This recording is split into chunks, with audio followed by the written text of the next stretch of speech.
नराम्रो कुरा यहाँ आउँदो रहेछ यहाँ गएपछि यहाँबाट यहाँ गयो योभन्दा यो अलिक यो त्योभन्दा यो अलिक सफा यो फोहोर है यो सफा अरू सफा यहाँ चाहिँ तपाईँको तब मुख्य गरेर रस आइरहेको अवस्था रस अनि यहाँबाट कुरो आइरहेको छ यहाँ कुरो आएपछि यहाँ आउँछ यहाँबाट यसमा आयो त्यो फोहोर हुन्छ अनि यसमा आयो यसमा आएपछि यहाँ आएछ यहाँ आएपछि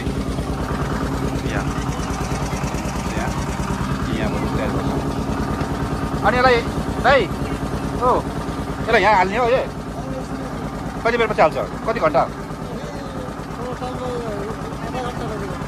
आधी घन्टा यहाँ हाल्ने जमाउने अनि यहाँ हाल्ने यहाँ अनि यहाँ हालेपछि कति घन्टा राख्ने यहाँ 1 घन्टा राखेपछि निकाल्ने हो के गर्ने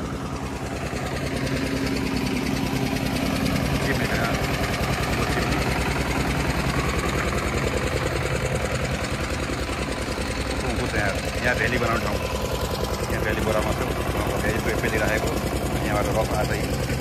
यहाँ जान्छ अनि फिल्टर भएर यहाँ जान्छ अनि यहाँ त्यसपछि त्यहाँ गएर जमाउने यहाँ जमाएपछि त्यसपछि तपाईँको यसले चाहिँ झिकेर यहाँ हाल्ने झिकेर केटाहरूले यहाँ हाले जमेपछि अनि यहाँ यसरी हुन्छ यहाँ भेली तयारी भइसक्यो यहाँ भेली चाहिँ यहाँको प्याक भएर बसिरहेको छ यो भेली चाहिँ तपाईँको नेपालभरि सप्लाई हुन्छ अहिले यो हामी सुस्तामा छौँ सुस्तामा एउटा भ्याली फ्याक्ट्री हेरिरहेको छौँ हामीले अनि भेली भइसक्यो र यहाँबाट उहाँले आगो फल्काइराख्नु भएको छ त यसमा यसरी मात्रै काम गर्छ अरू बिसाउनुहुन्छ यसरी काम गर्छ जोतेको भए जोतेको बाला कहाँ तो मंदिर में तो ना तू आयु गाँव ना कन्हई सड़ी मनोज की दुकान यहाँ पर चौराहा पर मुंशी घर वाला का यो चाहिँ उखुको र मेटेरियल यसरीबाट आगो बालिन्छ हेर्नुहोस् एकजना मान्छेले यहाँ आगो पुगिरहेको अवस्था हो उहाँले चाहिँ आगो पुगिराख्नु भएको छ यहाँबाट सबै र मेटेरियलहरू यसबाट आगो बनाउने हो सबै यो फेरि आउने साल काम दिन्छ अब त्यसले यो अब चाङ आउने हो अब ठुलो भ्याउनु आयो त्यसपछि चल्छ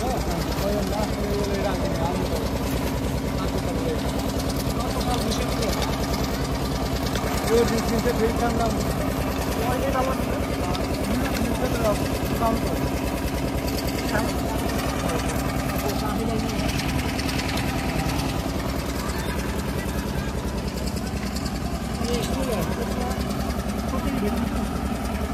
अब एक चोटीमा लगभग 3.5 कुन्टल यो 3.5 कुन्टल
दुनिया के रेसर छ कम्पिटिसन जमाना छ त्यसलाई फाइदा रहेछ के अब हामीले बजार किन्न खाइ अब 100 रुपैयाँ पर्छ आधा उनीले खाइदिया कम्पिटिसन परेपछि 80 रुपैयाँ पाउँछ किसानहरुलाई सस्तै हैन त्यो बारीको भावले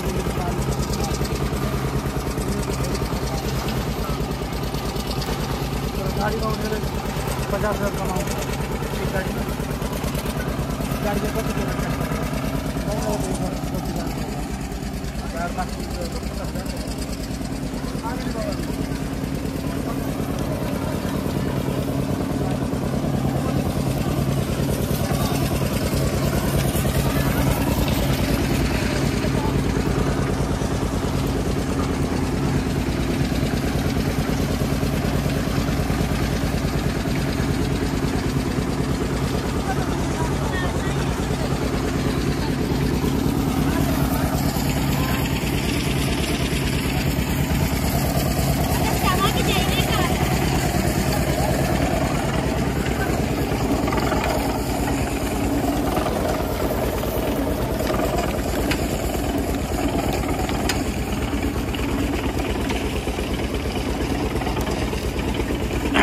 यहाँ उभिरहेको अवस्था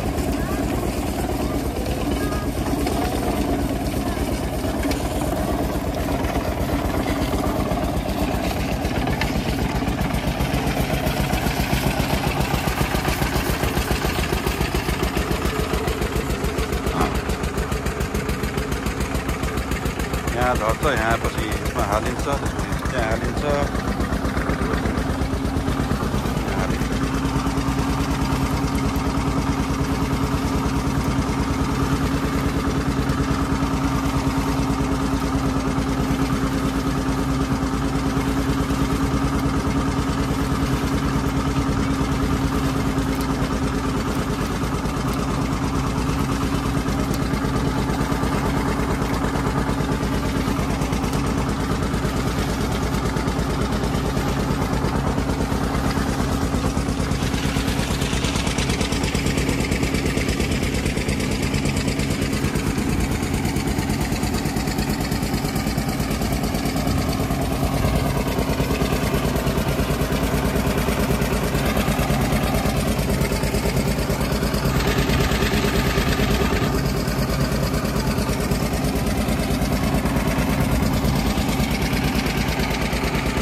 यहाँ चाहिँ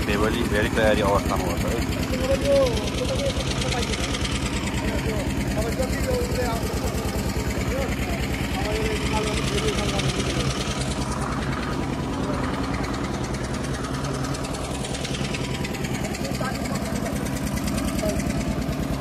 एकदमै तयार भएकोमा त पाइँदैन अहिले काँचो छ पाइन्छ अझै काँचो छ है नमस्कार नमस्कार हजुर कहिले स्थापना गरौँ के छ दिनु अहिले कति वर्ष भयो सुरु गरेको ए यो भेली बनाउने